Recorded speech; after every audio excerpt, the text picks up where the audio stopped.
రైలు వేగంగా పరుగెడుతోంది. తన ఎదురుగా కూర్చొని లోలోపల ఏడుస్తున్న ఓ నిండు యవనని చూశాడు ఓ పాదిరిగారు. ఉండబట్టలేక అడిగేశాడు. ఏమి నాయనా, ఎందుకేడుస్తున్నావు? అయ్యా, అడిగారు కాబట్టి నా కథ చెబుతాను, వింటారా? చెప్పు అంటూ ప్రక్కన కూర్చున్నారు పాదిరిగారు. సార్, 10 సంవత్సరాల క్రితం మా అమ్మా నాన్నలకు చెప్పకుండా ఇంటిలో నుండి పారిపోయాను. ఎక్కడెక్కడ తిరిగానో, ఏం తిన్నానో తలంచుకుంటే అది ఓ నరకం. ఈ మధ్య అమ్మ మీద బెంగపడ్డాను. ప్రతి రాత్రి కలలో అమ్మే కనిపిస్తుంది. నిద్రలో ఏడ్చేస్తున్నాను. అందుచేత ఈ మధ్య మా అమ్మకో ఉత్తరం రాశాను. అమ్మా, నీ మీద బెంగ తిరిగింది. రావాలని, నిన్ను చూడాలని ఉంది. ఫలానా రోజు ఫలానా ట్రైన్లో బయలుదేరుతున్నాను. రైలు మన ఇంటి మీదుగా ఉన్న పట్టాలపై వెళుతుంది. మన ఇంటి పెరట్లో ఓ చిన్న దానిమ్మ చెట్టు ఉండేది కదా, ఈ పాటికది కాయలు కాచి ఉంటుంది.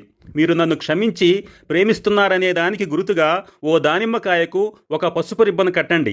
దానిని చూచి వెంటనే స్టేషన్లో దిగి ఇంటికి వచ్చేస్తాను. పసుపు రిబ్బను కనపడకపోతే అమ్మ జీవితంలో నుంచే దిగిపోతాను అని రాశానండి. పాదిరిగారు అడ్డుపడి, మరి భయమెందుకయ్యా? తప్పక మీ అమ్మ రిబ్బను కట్టి ఉంటుంది. లేదు సార్, మా నాయన చాలా కోపిష్టి. మా అమ్మ మంచిదే కానీ మా అమ్మ రిబ్బను కట్టమని బతిమలాడి ఉంటుంది కానీ మా నాయన కట్టడండి అంటూ ఏడవటం ఆరంభించాడు ఆ అబ్బాయి. అతని తల నిమిరి, బాబూ ఏడవకు, నీవు కూర్చో, నేను చూస్తాను అంటూ సముదాయించి కిటికీలోంచి చూడటం మొదలుపెట్టాడు. దాదాపు రైలు ఆ అబ్బాయి ఇంటి చేరువకు వచ్చేసింది. ఒక్కసారిగా గట్టిగా అరిచారు పాదిరిగారు.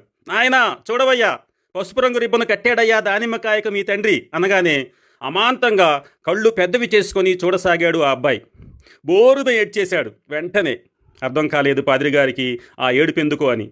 అయ్యా చూడండి, రైలు వేగంగా వెళుతుంది గనుక ఒక్క దానిమ్మకాయకు రిబ్బను కడితే వేగంగా వెళ్లే రైల్లో నుండి నా కొడుకు చూడలేడనుకొని, చూడండి సార్, కాయకాయకు రిబ్బనులు కట్టాడు మా నాయన అంటూ మౌనంగా ఏడవటం కొనసాగించాడు ఆ అబ్బాయి.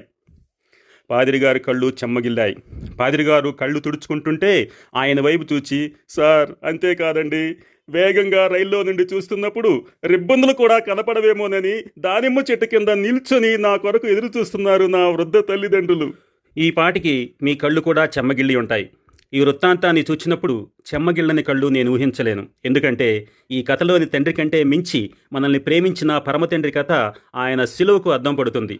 దేవుడు మన ప్రభు అయిన యేసుక్రీస్తునందు దానిమ్మ చెట్టుకు రిబ్బన్లా కాదు, యేసు ప్రభువే శిలువ మ్రానుకు తను తాను అంటుగొట్టబడి శిలువలో బలి కాబడ్డాడు. ఆ ప్రేమను మీరు ఎరుగుదురా? ఎరిగితే ఆలస్యం దేనికి? తక్షణమే ప్రయాణం కండి పరమతండ్రి చెంతకు.